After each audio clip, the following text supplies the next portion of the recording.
Käes on 3. osa saatesarjast Energia tulevik. Küsimustega kiusab endiselt Glen Pilvre. Vastajateks on täna Arkadi Beinenson ettevõttest Ampere Plus ja Donatas Brasiulis ettevõttest Fusebox Energy. Tere kõigile. Tere. No alustaks võib-olla natuke jälle sellise laiema vaatega, et mõlemad teie, eriti vist Ampere Plus on ikkagi noorem ettevõte, Fusebox natukene üle 10 aasta. Ja nagu suhteliselt ikkagi võib-olla võrreldes mõnega nagu sellised värskemad tulijad, et mis oli see probleem, mida te lahendama tulite? No, võib-olla alustan Amperest, et alustasime 3 aastat tagasi, et just saime augustis 3 aastat. Ja miks me üldse tulime sinna selle aku ärisse on 2022 ja sõda, mis meil algas Ukrainas. Ja kõige suurem minu enda probleem oli see, et kuidas tagada oma perekonda varustuskindlus. Ja siis ma hakkasin uurima, mis seis meil üldse on diiselgeneratoritega, akuga on üldse maailmas ja leidsin, et see tehnoloogia areneb ja juba mitu aastat paigaldakse üle maailma igal pool akud ja hakkasin uurima, et me tegime päris suur analüüsi, kas seda üldse on vaja ja mis tulevik sellega tuleb. Ja ütleme 3 aastat pärast oleme siin. Et esialgne plaan oli lihtsalt olla edasi müüa, et toome akud teistest riikidest ja müüme neid Eestis. Aga lõpuks hakkasime neid paigaldame päiksepaneelid ja nüüd me paigaldame mitte ainult päiksepaneelid ja akud, aga kõige olulisem asi on juhtivsüsteem, mis juhib neid akud, et nendestki tuleb see kasum nii kliendile või koduomanikule või ärile, et nad saavad sellest mitte ainult varustuskindlust, aga saavad veel raha teenida. Ja oleme nende 3 aasta jooksul paigaldanud 14 megavatt-tundi akusi kokku Eestis. Ma ütleks, et Eestis on päris suur maht ja see tendents kasvab iga päev ja iga kuu. Sellest mahtust me oleme viimaste 2 kuu jooksul paigaldanud 4 megavatt-tundi. Et inimesed tahavad, inimesed saavad aru iga päev rohkem ja rohkem, need vajavad neid akud. Ja siin me oleme. Nii, ja Fusebox on siis siin tarkvara poole peal, ma saan aru? Peaaegu, et nagu Arkadi mainis, akusid hakati paigaldama siin, ütleme 3-5 aastat tagasi ja Eestis umbes 3 aastat tagasi hakkasid esimesed sellised akude jõudma, ütleme suuremas mahus hakati paigaldama neid, vaatama sinna suunas. Ja esialgu Fusebox on tulnud sellest, et me nii-öelda säästame loodust ja üritame siis hoida võrku tasakaalus. Et see on tegelikult nagu põhieesmärgid. Et selleks, et kõikidel oleks energiat, selleks, et me saaksime kõik nautida elu, meil oleks vaja energiat igapäevaselt ja Fuseboxis mõnes mõttes aitab seda, et Fusebox olles agregaator, siis tagab sellist, ütleme siis sagedusbalanssi turul, aitades enda teenustega siis võrguoperaatorile. Ehk siis võrguoperaator teenib siis teatud energia hulka, mis tal jääb puudu selleks, et võrk oleks balansis. Ja siis sellist agregaatorid, üks nendest oleme meie, siis Fusebox, kes siis enda portfellides olevate varadega vabastavad või tarbivad energiat võrgust selleks, et hoida võrgu balansis. No see oli nüüd piisavalt keeruline, et ma ei saanudki kohe täpselt aru, et kui Ampere puhul ma sain hästi aru, et te paigaldate lahendusi, akud, paneelid, aga Fusebox on siis nagu keegi, kellel on justkui piltlikult öeldes selline suur akupakk kusagil keldris ja siis ta laeb ja tühjendab seda, kuidas vaja või? Peaaegu, et ütleme niimoodi, et need sagesturud, et nad on natuke keerulisemad kui võib-olla Nord Pool Spot turg, mis on tavainimestele arusaadavam ja lihtsasti öeldav on näiteks, kui me räägime lihtsast MFRR-ist, Manual Frequency Restoration Reserve, et seal on sisenemislevel on 1 megavatt. Sul on vaja saada kokku 1 megavatti varasid, on see 1 vara või on 1000 vara. Sa pead saavutama 1 megavatti võimsust selleks, et anda seda võimsust vastavalt tellimusele võrku. see ongi nüüd puudutabki seda sagedusreservide hoidmise nagu süsteemi. See on osa sellest, et võib-olla ma ei hakka detailidesse minema, kui täpselt, kuidas sagedussüsteemi ja võrguoperaator seda toetab, aga see MFR on osa sellest, sest põhimõtteliselt sagedusreservid jaotuvad nagu gruppideks. On olemas kiired reservid, aeglasemad reservid ja siis on kõige kiiremad reservid ja MFR on üks nendest reservist. Praegu on 15-minutiline reserv, kus siis 15 minuti jooksul üritatakse anda energiat võrku või tarbida energiat võrkust. Selleks, et tagada siis pikas perspektiivis või sel hetkel siis võrgus balanssi. Ühesõnaga, see on just siis see süsteem, mis hoiakski seda balanssi, kui tekib võrgus alatarbimine või ületarbimine. Just nii, et võrguoperaatoril on muidu ta nii-öelda prognoosib, kui palju on tarbimist järgmiseks päevaks. Ja siis, kui see prognoos, reaalelu ja prognoos tihtipeale ei klapi ja siis seda peaks kuidagi toetama ja siis võrguoperaator siis toetab seda läbi sellise agregaatorite teenuste. No kuna te olete siin koos, ma saan aru, et teil on mingisugune seos ikkagi omavahel, et Ampere on siis osaliselt või täielikult. Me oleme see firma, kes paigaldab neid akud, mida Fusebox juhib ja siis nad saavad reguleerida seda turgu ja olla see agregaator. Vaatame siis korraks ikkagi sellise, kuidas ma ütlen, tehnilisema või eraisiku pilguga ka, et ma saan aru, et see lahendus on siis, eelkõige ta on eramajadele, eelkõige siis ikkagi sellisele väiksemale tarbijale niivõrd kuivõrd või ei? Vahet ei ole. Et väike tarbija, ütleme, see on eramaja, kus on hea, kui on katus, kuhu saab panna paneelid, siis on, me võime panna sinna akud ja ütleme, keskmine, mida me paneme, kõige väiksem on 15-20 kilovatt-tundi aku, kuhu me paneme juhtivsüsteem, mida me pärast anname üle agregaatorile, Fuseboxile ja siis nemad saavad selle akut juhtida ja siis klient saab sealt olla selle bilansituru sees. Ma segan kohe vahele, et see tähendab nüüd ka seda, et see klient, kes siis algselt võib-olla tahab oma elektri hinnas kokku hoida, saab ka siin mingit moodi siseneda sellele võrgu stabiliseerimise turule läbi oma süsteemi, läbi teie või see läheb nüüd väga segaseks? Ütleks nii, et räägiks natuke kaugemalt alguses, paar sammu tagasi. Et nagu Arkadi mainis, nemad on tõepoolest meie partner, kes paigaldab nii selline residential ehk siis kodu kui ka CNI commercial industrial suuruses akusid ja jällegi nemad neid paigaldavad, nemad teevad kogu paigaldustööd, projektitööd ja müügitööd aku mõttes ja meie siis vastutame selle aku siis kontrolli eest ja kui see aku on piisavalt suur, kui ta on 1 megavatt, siis on oluliselt lihtsam, võid kohe selle sama akuga minna turule, kohe pakkuda seda teenust ja kui on me räägime, kui 1 megavatt on siis ikkagi võimsus aku mahu mõttes, me räägime ka siin praegu kilovatt-tundidest, eks selgelt. See on umbes 2 megavatt-tundi aku. 2-tunnine aku. Et selles mõttes, et ütleme, ma ei saa öelda, et see on mingi kuldreegel, aga russikareegel, et 2-tunnine aku paigaldakse, eriti Ampere puhul. Et siis tegemist ongi näiteks, võtame näidet, et 50 kilovatti, 100 kilovatt-tundi aku.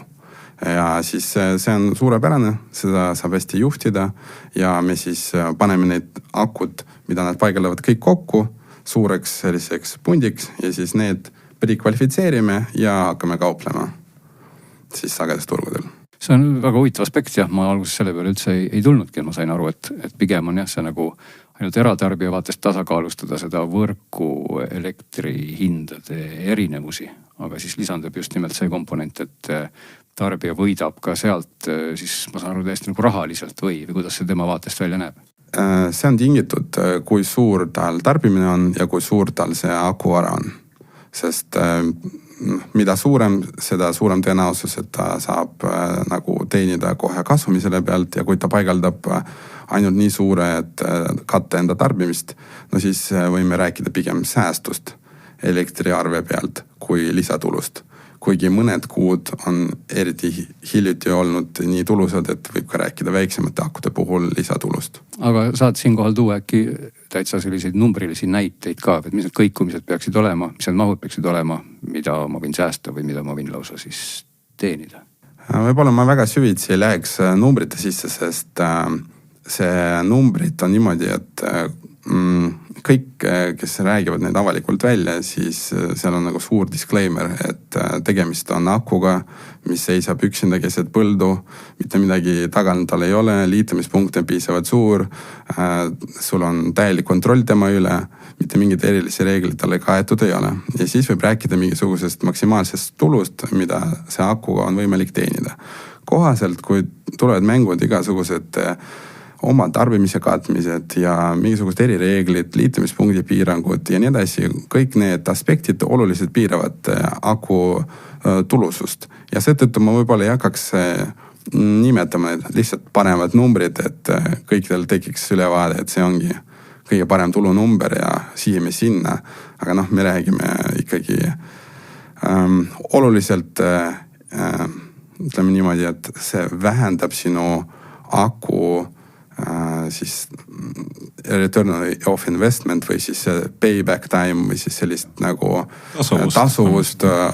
Ütleme, kui eelnevalt oli räägitud, et see tasuvusaeg on selline 5,4 aastat, siis praeguste hindade juures me võime rääkida 1,5–2 aastast. Et see on praegune reaalsus.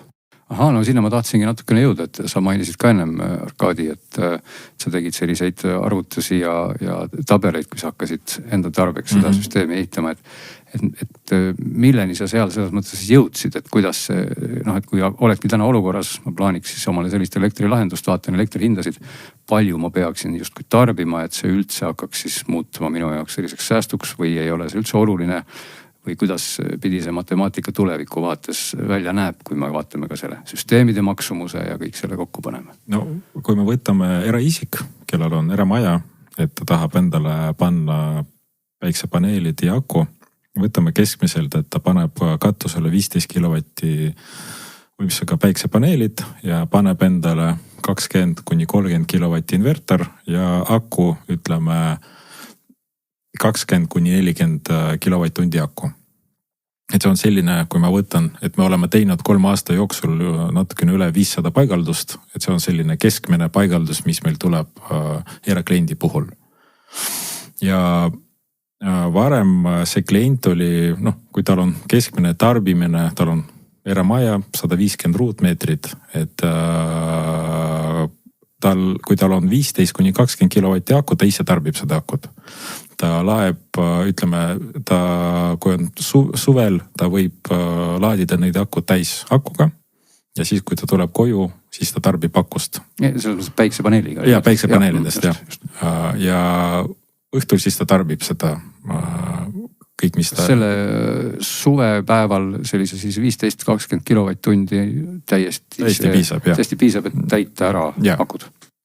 Ja kui me praegu läheme rohkem sinna selle teiste turgudele, kui tal on üle, siis ta saab osaleda teistes turgudes ka, nagu Donatas mainis. Ja siin me ütleme, kui tal on 40–50 kilovatti-tundi aku, siis tal on piisavalt võimsust, et tagada, et näiteks Fusebox saab teda panna oma selle pundi süsteemi sisse, et ta garanteerib, et ta mitte ise ei kasuta, et siis seda saab kasutada mujalt ka.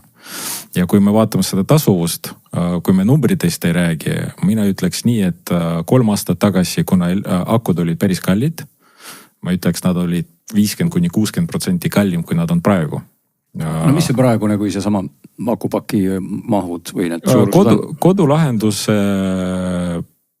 kilovatt-tunni hind on umbes 250–300 eurot tunni eest, kilovattitu eest. Akupakk siis jah, nii et 10-20 aksa, mis 7000 eurot on siis see aku.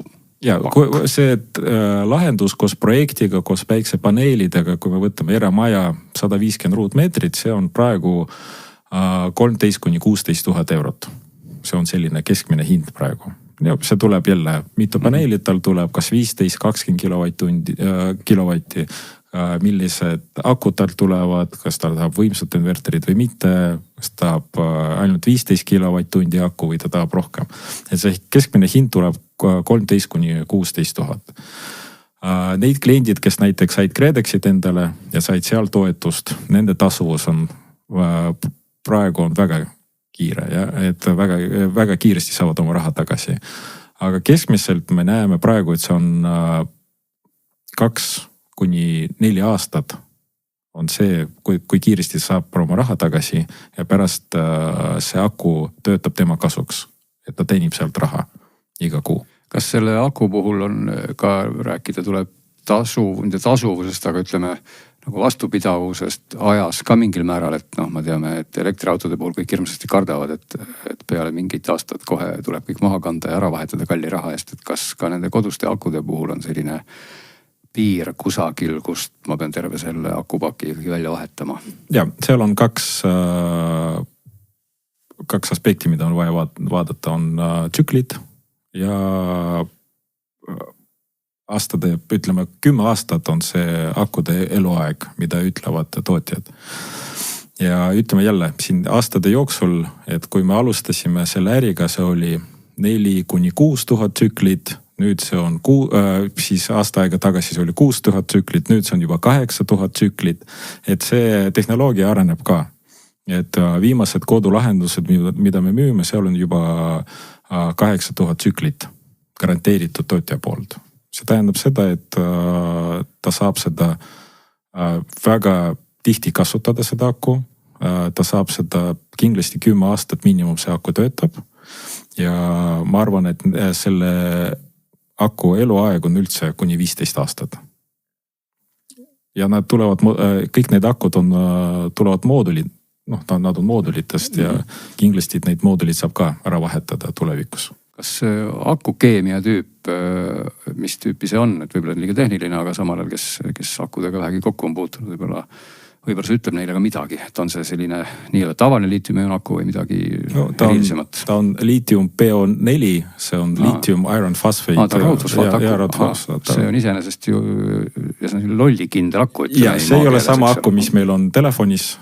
Ja sellepärast, et see telefonis aku meil kestab 3-4 000 tsüklit. Nii nagu nad ütlevad, siin on 6 000, aga jälle viimased, mida me toome Eestisse, on juba 8 000 tsüklit. Ja nad kaaluvad rohkem kui tavaline aku, aga see kestvus on täiesti teine. No see tähendab ka ikkagi seda, et see 8000 tsüklit siis ei näita, et peale seda on see aku täiesti surnud, ta on ikkagi ju langenud mingisuguse mahuni algusest, et siis sa võid seda edasi tarbida, aga seal hakkab lihtsalt siis see maht järsemalt. Ja, seal on veel, kui süveneda, seal on veel selline degradatsioon olemas ja kui me vaatame 10 aasta perspektiivis, nii tootja näitab meile, et muidugi 10 aasta pärast see aku veel töötab. Lihtsalt tema mahtuvus sees on umbes 40-50%. Pool, jah. Ja kas see annab seda efektiivsus, nagu see klient tahab? Ei, kindlasti mitte, aga ta kindlasti töötab edasi. See aku sellega see töötab ja midagi sellega ei juhtu. Eks teine poolsest komponendist on ka, kui on päikesepaneelid, siis nendega on samamoodi ilmselt mingisugune ajaline mõõde, kus neid peaks uuendama. Ja, see efektiivsus alati öeldakse 25 aastat. Mina võin öelda, et viimased paneelid, mida me paigaldame, seal on juba efektiivsus kuni 30 aastat. Et on tootja garantii, kus nad annavad graafikud, et mis tootlus peab olema. Et näiteks viimased paneelid, mida me paigaldasime, on selline brand Trina Solar ja neil on, nad garanteerivad kuni 30 aastat ja 30 aasta pärast efektiivsus on 87,4%. No kas sellel süsteemil ikkagi mõte on eelkõige siis, kui on ka päikesepaneel või oleks sellel mingit mõtet ka siis, kui ma lihtsalt tahan elada nii-öelda rahulikumat hinnaelu sellest elektrihinna kõikumiste pealt, et kas siis on sellel ka mingisugust mõtet, kui ma ise elektrit ei tooda, aga mõtlen, et näed, et nüüd ma siis mis iganes öösel täidan oma akupanka, kui elekter on odav ja siis päeval kasutan selle aku pealt. No, on see mõistlik mõte? Kindlasti, jah. mina ütleks, see on kõige mõistlikum mõte praegu on. Ma sihin küsimusega sinna, miks ma olen nimestunud, et see on ju natukene nagu, see on nagu kodutarbijal või ütleme, ma lahendan tegelikult probleemi, mille peaks lahendama nagu võrguettevõtja tegelikult, eks ole, et siin saadepaar tagasi rääkisime Ignitisega just, kellel on suur hüdrosalvesti, eks ole, kes tegelikult tegelevadki sellega nii-öelda mastaapselt, et see elektri hind, pakkumine, nõudlus oleks stabiilne. Et tegelikult selline lahendus omamoodi saab elada ainult seni kaua, kuni elektri hind ei ole stabiilne. Et kui see elektri hind muutub stabiilseks, siis ma võin piltlikult oma akupanga nii-öelda kuludesse kirjutada kohe. Ja, no ütleme, me näeme, et on 2 stsenaariumid, kui me vaatame seda päevõetuturgu. Ja, seal on suvel on 1 stsenaarium ja siis talvel on teine. Et suvel, kui päike paistab, see tähendab, et elekter on meil praktiliselt ei maksa mitte midagi. 0 pluss võrgutasu. Ja siis öösel elekter maksab, sest päike ei paista, kui tuulegeneraatorid näiteks ka ei tööta, siis elekter on päris kallis meil õhtupoole. Talvel on täiesti teistmoodi, et meil päeva jooksul elekter on kallis, aga öösel elekter on odavam. Ja me võime akut seadistada niimoodi, et näiteks suvel ta laeb akut täis päeva jooksul, kui tarbimist ei ole, eriti kodus ja kui koduomanik tuleb koju, paneb kõik tööle, saunad paneb tööle, teised asjad ja siis ta kasutab elektrit oma akust. Et kui vaadata tema arve, et siis tal rohkem tulib suvel, tal on väga suur tarbimine päeva jooksul, sest ta laeb seda akku ja siis öösel tundub, et tal üldse ei ole tarbimist. Ja samamoodi talvel. Et öösel on väga suur tarbimine mingil põhjusel, aga päeva jooksul ei kasuta mitte midagi. No ja see ikkagi, kui ma nagu tõmban seda mõttelist joont edasi, siis see tähendaks ka börsi planeerimisel lõpuks, et kui meil justkui kõigil oleks sellised akupakid kodus, eks ole, et siis tegelikult jällegi seda probleemi, mida lahendada enam ei olekski, sest et täpselt nagu sa mainisid, et siis need tipud tasanduvad sealt ära. Ma ütleks nii, et neid akud ikkagi peavad olema ühendatud agregaatoriga, kes teab see, et mida me teeme, et ta laeb seda päeva jooksul, kui on odav elekter, see tähendab, et ta mängib vastu turgu. Ja? Just. Aga oleks hea, kui et meil kõik akud oleksid ühendatud selle VPP-ga, see virtuaalalajaamaga, kus Virtual power plant. Sellest võiks ka paar sõna veel rääkida. No, et siis me võime seda kõik meie elekter riigis hoida bilansis. See on väga oluline ka ja ma usun, et tulevikus me jõuame sinna riigis, et kindlasti, et kui keegi paneb aku sisse elektrit, kui ta on odav ja ei kasuta, kui on kallis, et siis et riik saab seda prognoosi teha ka. Et kas meil on vaja toota nii palju elektrit sellel ajal või ei ole vaja. Ja siis meil tekibki see balanss süsteemis. Nii, virtual power plant oli ka selline mõiste, mis käis läbi eelnevalt, kui ma natuke vaatasin seda valdkonda, mis see on. Jah, alguses võib-olla räägiks natuke, annaks kommentaari sellest, mis on Arkadi rääkinud, et tõepoolest nad on 3 aastat sellega tegelenud ja tahaks kiita neid, et nad on tegelikult teinud head koostööd meiega, me olemegi peaaegu 3 aastat nendega koostööd teinud nüüd ja me oleme saanud ka tagasisidet, et nad on teinud head tööd selles mõttes, et nad planeerivad seda paigaldust, nad lepivad kokku kõikide osapooltega, nad teevad elektridisaini ja siis lõpuks sul on hea turvaline lahendus, mis on võimalik ka tulevikus ja pikalt kasutada. Ja nüüd tuleme siis selle VPP mõiste juurde, et Virtual Power Plant on siis virtuaalne nii-öelda elektrijaam, et miks ta on virtuaalne, sest sul nii-öelda, sul ei olegi nagu oma varasid, sul on lihtsalt varade list või kogum, mille sa suudad kuidagi kontrollida ja siis võrguoperaatori käsku pealt siis vastavalt panna tarbima või tootma võrku. Ehk siis kõik see alguses tuleb selliste, ütleme, tarbimismustrite muutmistest. Et esialgu Fusebox ju kauples niimoodi, et meil oli hüdrojaamad, külmlaod, jahutusseadmed ja kõik, mis me tegime, me edastasime siis võrguoperaatori poolt saadetud meile käsku, et palun nüüd vabastage nii palju energiat, kui teil portfellis on ja siis meie omakorda läbi meie siis tarkvara, läbi meie pilve oleme saadnud edasi kõikidele seadmetele, mis on meie portfoolios käske, et nüüd vähenda tarbimist ja nemad on siis vähendanud tarbimist ja me siis suutsime seda tõestada arvestitega, arvestid mõõdavad siis, et tarbimine on langenud ja edastame raporti siis võrguoperaatorile, näitame, et tarbimine on vähendanud, et palun selle vähendatud energia ulatuses makske siis vastavalt sellele hinnale, mis on turul olnud sel hetkel. Et võib-olla kui jõudsime hinna juurde, siis hind moodustub selliseks, et võetakse pingerida ja siis pingerida alusel see inimene või see ettevõte siis, või agregaator, kes saatab sinna viimasena, dikteerib hinda. Et siis nimetatakse merit orderiks. Ja siis kõik, kes on seal nimekirjas, saavad seda hinda, mis on viimane siis dikteerinud. Aga ikkagi seesama virtuaalne elektrijaam nüüd tähendab, see ongi siis midagi, mida Fusebox teeb või midagi see kokku võtta? Just, meil on praegu enda portfooliot Eestis ja Leedus, kus on meil siis VPP-d ja VPP all mõeldaksegi siis agregeeritud varahullikut või hulka, millega saab siis kaubelda sagedusturgudel. On need siis akud, päiksejaamad, tuulikud, hüdrojaamad, külmkompressorid või mõned muud varad, mis töötavad inertsiga. Aga kas sellega saaks ka kaubelda, miks mitte ka Nord Poolil või?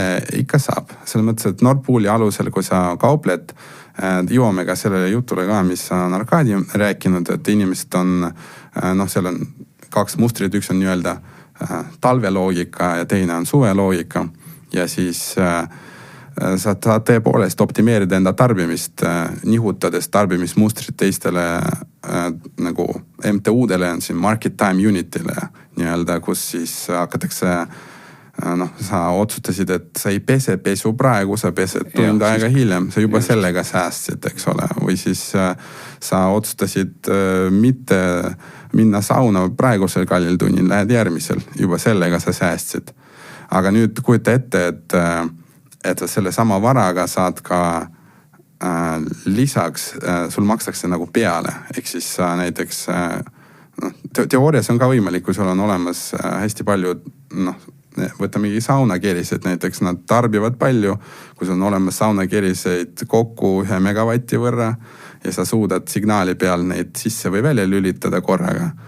Ja keegi seal taga saab sa sellest käia saunas, siis sa saaksid sauna käimise eest lisatulu teenida. See tundub nagu mõnes mõttes nagu geniaalne ja isegi raskesti kokkuvõttes hoomatav, et kui ma nagu mõtlengi nüüd ikkagi selle ühe tarbija või ütleme eratarbija peale, siis aga ma iseenesest ei pea oma pead liiga palju oma saunakeriste lülitamisega vaevama ju tegelikult. Et see on nüüd asi, mida teeb siis tarkvara ikkagi. Ja kõik sel juhul oleks tehtud läbi tarkvara ja hetkel me ei ole veel praktiseerinud eramajade saunakerise juhtimist, et see võib-olla oleks natukene ekstreemne, et pigem ikkagi juhime akusid, kui me räägime siis eramajadest, võib-olla ka soojuspumpasid läbi partnerite, aga põhimõtteliselt meie põhihuvi on ikkagi selline commercial industrial suuruses varad, mida saab siis kokku võtta ja pakkuda turgudele. Aga siin suured ettevõtted, kes on täiesti põhjendatult, kuidas ma siis ütlen nagu leebemalt, olnud üldse mitte väga rahul meie elektrihindade ja kogu selle turuga ja ähvardavad tootmiseid ära viia. Et kas ka need ettevõtted on midagi, mida teie saate oma lahendusega kuidagi aidata või pigem ikkagi kui neil see asi peab töötama, mis palju elektrit vajab, ilmselt on see saunakeris korda 1 miljon. Nad ei saa seda välja lülitada, sisse lülitada siis, kui tahavad. See on väga hea teema ja ma tegelikult olen paar aastat seda näinud, et mida need ettevõtted siis ette võtnud on. Et nemad on siis hakanud ostma ja paigaldama endale suured akupangasid ja päiksepaneele ka enda territooriumitele, et vähendades neid tipptunde ja siis nende põhieesmärk ongi vähendada elektriarved.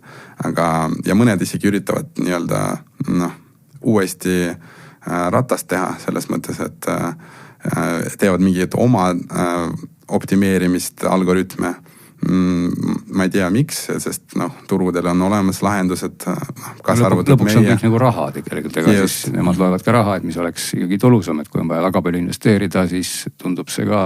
No mõnedel võib-olla on huvitav valdkond, uus tahaks proovida, hobi korras teeme midagi, aga ma ei tea, tundub, et võiks nagu minna spetsialistide juurde otse ja teha neile, et kui ta paigaldad näiteks 2 megavatise aku ja hakkad arendama enda juhtalgoritmi, et see võib-olla ei ole kõige mõistliku ajakulu, et tulge meile ja me teeme siis seda juhtimist teie eest juba valmis olevate lahendustega, mis on kontrollitud ja aastaid töötanud.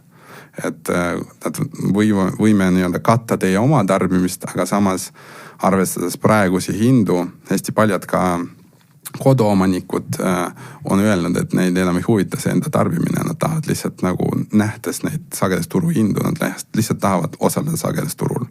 Ja nad on valmis kõik välja lülitama kodus, et osaleda seal. Selle ettevõtte puhul ma nagu sihtisingi sinna, et nemad ei saa oma tootmist välja lülitada, et tegelikult nemad on ikkagi ju, nad on sellises rollis, kus nad kogu aeg kulutavad, et mul jääbki natukene praegu segaseks, et kuidas nemad saaksid seal üldse sealt nii-öelda otsest kasu lõigata, välja arvatud see, kui nad panevad oma suure akupaki õue, siis nad saaks tõesti oma tarbimise või et saaksid kalli elektri tippajal sealt tarbida, et see on nagu arusaadav, aga teistpidi ma ei näe nagu kohta, kus nad saaks sinna võrku tagasi anda või. Selles mõttes, et tegelikult võtame Kirchhoffi seaduse alusel, eks ole, et kus energia liigub seal, kus tal on lihtsam liikuda. Ja siis, kui näiteks tuleb signaal, anna energiat võrku akust ja samal ajal näiteks ütleme, anna 1 megavatti ja samal ajal nad tarbivad 1 megavatti. Siis kui me näitame, et ta tegelikult tahtis anda võrku, aga tarbis ise ära, see on juba piisavalt hea, sest muidu ta ju tarbiks sama energiat võrgust, aga see energia tuli lokaalselt. Ja siis sellega, see ongi see energiavabastust, mis pidi näitama, siis tal on selle hetkel nii-öelda topeltvõit, kus ta siis säästis ka energia võrgutasude pealt. Kuidas see numbriliselt praegu on elektri sellisest turust või mis osakaalu näiteks, ma ei tea, kas saab nii küsida, Fusebox seal mängib, kui palju protsentuaalselt? Meil on, see list on avalik, kui palju agregaatorid Eestis on. Mõned teevad agregeerimist läbi mingi suurema ettevõtte. Meil oleme independent aggregator, me oleme nii-öelda eraldi. Nii see tõttu kogu mahtu minu meeles ei ole otseselt kuskil kirjas ja ta kasvab nii kiiresti, et seda on raske hoomata. Et põhimõtteliselt ma saan öelda nagu, kui suur meie portfell on, et me räägime 20 megavatt-tunnist ja kui suured portfellid on suurtest ettevõtetest, kes pakuvad sama teenust, ma ei oska täpselt öelda, aga võib-olla seda saaks välja uurida kuskil avalikutest kanalitest ka. Mina võin lisada seda, et kuna me ise paigaldame need akud, et nagu ma ütlesin, et 2 kuu jooksul oleme paigaldanud üle 4 megavatt-tundi akusi, aga me ei ole ainuke ettevõte Eestis, kes paigaldab. Neid on miinimum 30 ettevõtet, kes tegeleb sama asjaga ja igaüks paigaldab akud. Ja kui ma praegu sõidan Tartusse, siis seal on päiksepaneelide pargid ja juba kõrval seisavad konteinerid ka, et kindlasti see maht on väga suur juba Eestis ja see kasvab iga päev, ütleks nii. Tahaks mainida, et vahepeal käis teema, et nii-öelda turu ülekülastamisest. Et mõned juba kardavad seda, et nagu te mainisite, et kui nii-öelda akust tuleb piisavalt palju, siis hinnalangus stabiliseerub sarnaselt nagu Rootsil on juhtunud. Et seda ei saa salata, see tõepoolest millalgi juhtub, aga spekuleeritakse, et mitte 2 aasta jooksul veel. Ehk siis see rong praegu liigub ja ta liigub kiiresti ja kes vähegi saab, hüppage peale. See on nagu aru saada, et praegu õige aeg on juba eile kogu aeg tänases olukorras piltlikult. Tagantjärgi on alati tarkus olemas, et selles mõttes, et õige aeg on siis, kui sul on ressurssi selleks, aga ma ei saa ka mitte nõustuda teiega. Ja. Sa mainisid siin, Arkadi, et mitukümmend ettevõtet teeb peaaegu samu asju. Ikka on teistele ruumi, et tulla, et mida teie paremini teete või teistmoodi. Et ma mõtlengi, et see turg on tegelikult üsna ära küllastatud juba. no ma arvan, et mis eelistab meid teistest, et noh, ma ei ütle kõikidest, aga kuidas me pakume seda teenust.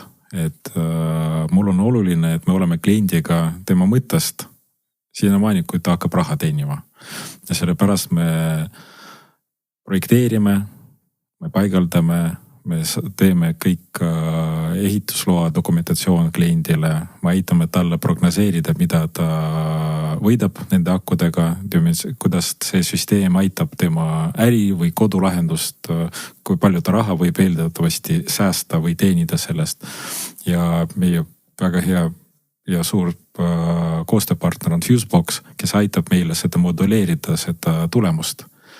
Ja nagu Donatas mainis, et see on meil rohkem mõelda, et oluline on see mitte ainult äriklient, aga äriklient. Ja, sest äriklient, tal on vaja seda hinda stabiliseerida ja mitte ainult raha teenida, aga stabiliseerida ja koos me saame seda aidata kliendile teha. See on väga oluline, sest klient tahab, et tal seda kõikumist ei ole, et ta tahab, et tal on, ütleme, sirge joon, et kuidas ta saab seda hinda prognoseerida, et palju tema kaup 2 kuu pärast hakkab maksma ja see elektri hind on väga oluline.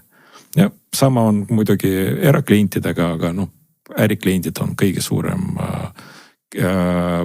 kõige olulisem praegu, kus neil on vaja seda prognoseerida ja aru saada, mis tulevikus tuleb. Nojah, ma oma küsimusega sihtisingi natuke just nimelt sinna, et need samad akupakid, päiksepaneelid, need on ikkagi suhteliselt sellised, võtame kastist välja asjad, eks ole, et see lisandväärtus, mis sinna juurde tuleb, peabki olema siis, kas siis ülespanek, nõustamine, mina ütleks, et see on hooldamine, aga kõige olulisem on juhtimine. Mina ütleks, et aku saab panna ükskõik mis ettevõtte või ükskõik mis elektrik, kellel on pädevus, aga kuidas seda akut juhtida ja kui kvaliteetne see aku on, et seda saab kvaliteetselt juhtida, see on kõige olulisem asi siin. Kas selle tarkvara või sama juhtimise poole kliendi tasu vaatest, kas see on kuidagi fikseeritud, on see elektritarbimises sees, või kuidas see mudel välja näeb? See on revenue share mudel, kus siis kliendiga jagatakse siis tulu, netotulu jagatakse kliendiga. Siis kas kvartali või kuu lõpus.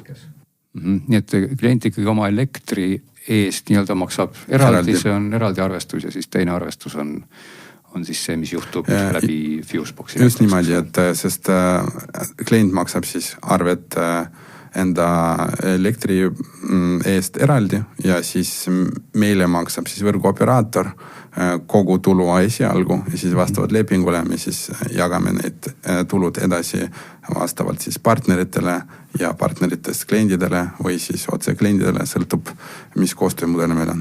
Ja noh, kliendi vaatast ei ole ka vahet, milline on see võrguoperaator, see ei saa mingist takistuseks, ilmselt sidemid on kõigiga. Meil ongi suur eelis sellest, et me saame hallata igasugust võrguoperaatorit ja igasugust elektrimüüjad ja me saame ka hallata igasugust hübriidsaite, et tihtipeale mõned on limiteerivad enda teenust sellega, et nad piiravad mahtu näiteks või siis ütlevad, et nad ei tegele hübriidsaitidega, et me tegeleme hübriidsaitidega ka. Üks huvitav teema ka veel siia lõpetuseks, olen ka ise suur elektriauto entusiast ja igasugused huvitavad standardid on elektriautode maailmas ka, need V2G ja V2H siis vastavalt elekter koju ja elekter võrku ja kas elektriauto on ka midagi, mida täna sellise süsteemiga juba vaikselt hakkab saama ühendada? No ütlen ausalt, et me ei ole kokku puutunud sellega, sest autodega me ei tegele. Muidugi ise loen palju selle kohta. Sest akud on seal ju suured, et kui sa mainisid 20 kilovatt-tundi praegu, see tänases elektriauto maailmas on tibatillukene, et osta omale elektriauto, seal on sul 6, 7, 80, 90 rohkemgi kilovatt-tunde, siis pole sul üldse pakki nagu vajagi. Kindlasti, ma arvan, siin ainuke asi, mis mõjutab, on auto garantii. Keegi ei saa aru, kuidas see hakkab töötama.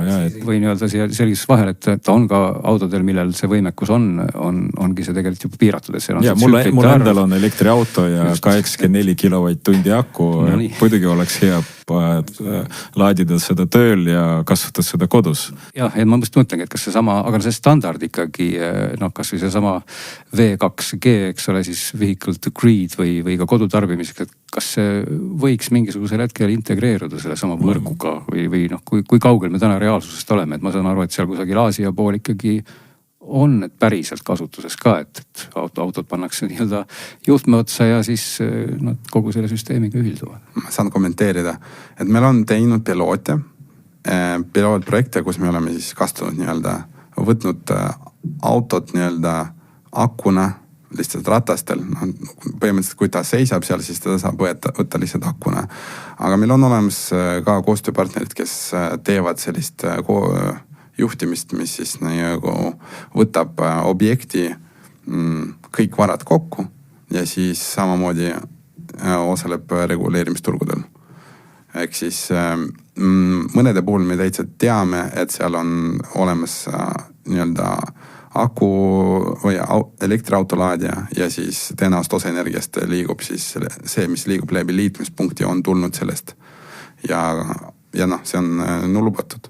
Nii kaugus sa saad tõestada, et liitumispunktist on energiat liikunud, siis sa saad sellega kaubelda. Ma olen kindel, et see on tulevik kindlasti, et noh, võib-olla mitte homme, aga aastate jooksul kindlasti see jõuab sinna, et me kõik meie auto on väike elektrijaam. Kui ma nagu mõtlen, et ma tahaks lihtsalt oma kodutarbeks oma elektriautot kasutada nagu integreerides selle akude süsteemiga, et kas see on nagu midagi, mis Ampere puhul, kas oleks nagu võimalik täna? Ja kindlasti, see ei ole, ma ei näe siin üldse probleemi, et seda teostada sellist lahendust. Muidugi sealt teine aspekt ongi see, et sa pead vaatama tõesti oma elektriauto aku garantiid ja spetsifikatsioon. Mina ütleks, see on kõige olulisem asi, et see on kõik teostav, aga kuidas selle peale vaatab autotootja, ma arvan, et tema ei ole päris rahul, et see mitu tsüklit niimoodi. Ütleme, et alguses nagu tundus, et see on selline teema, mis kuidagi pidi on igav, aga tegelikult rääkides tundub, et siin oleks vist rääkida veel rohkem, et ma sain ikkagi väga palju targemaks kogu selles asjas, ma loodan, et kuulajaid said ka targemaks, et mõttena jäi siit ikkagi nagu õhku, et eile oli õige aeg, täna on ka veel õige aeg igal juhul. Ja homme ka. Ja ilmselt aasta pärast on ka veel õige aeg. Aga võib-olla juba 10 aasta pärast on olukord natukene muutunud, eks ole, et seda me ei tea täna. See vajadus jääb kindlasti endiselt, sest meil on endiselt vaja, et võrk oleks stabiilne, muidu me ei suuda energiat kasutada.